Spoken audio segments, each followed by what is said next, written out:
तर नमस्कार मंडळी, आपले भावफलक मध्ये स्वागत आहे. तर आज आपण प्रधानमंत्री पीक विमा योजना याबद्दल माहिती घेणार आहोत. तर सध्या महाराष्ट्र सरकारने रब्बी हंगामासाठी 2025 आणि 2026 साठी पीक विमा योजना ही राबवली आहे आणि त्याबद्दल आपण माहिती घेणार आहोत. तोपर्यंत आपल्या चॅनलला सबस्क्राईब करा, व्हिडिओला लाईक करा.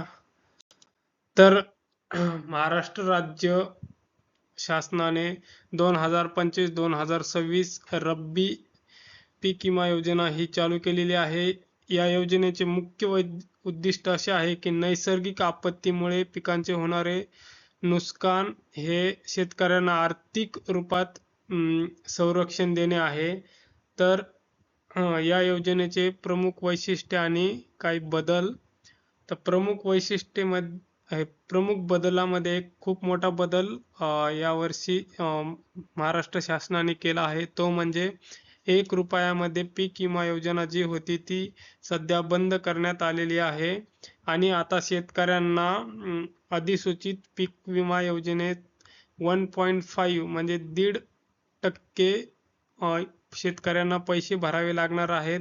आणि त्याचबरोबर जर आपली नगदी पीक असेल तर त्यासाठी शेतकऱ्यांना 5% इतके पैसे भरावे लागणार आहेत आणि उर्वरित रक्कम ही केंद्र सरकार व राज्य सरकार मार्फत भरली जाणार आहे.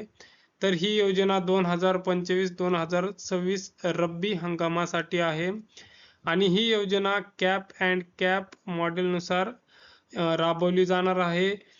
आणि ह्या योजनेचे पात्र शेतकरी म्हणजे कर्जदार तसेच बिगर कर्जदार शेतकरी ह्या योजनेचे पात्रक आहेत.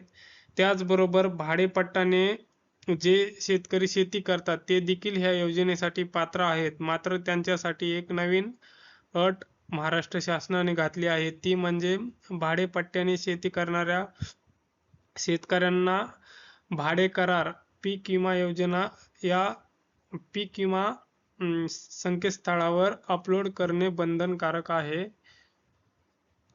तर आपण आता काही महत्त्वाच्या तारखा बघणार आहोत. या तारखेच्या आतच आपल्याला पीक विमा भरावे लागणार आहे. जसे की गहू आपल्याला 15 तारखेच्या आत भरावा लागणार आहे.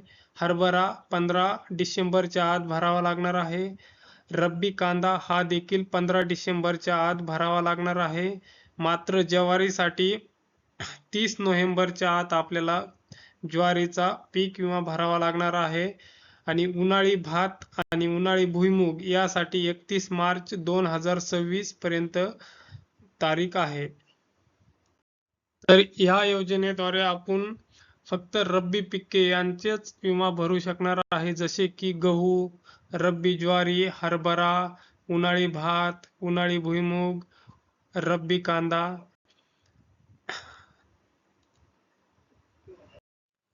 तर शेतकरी मित्रांनो, आपल्याला अर्ज कसा करायचा आहे?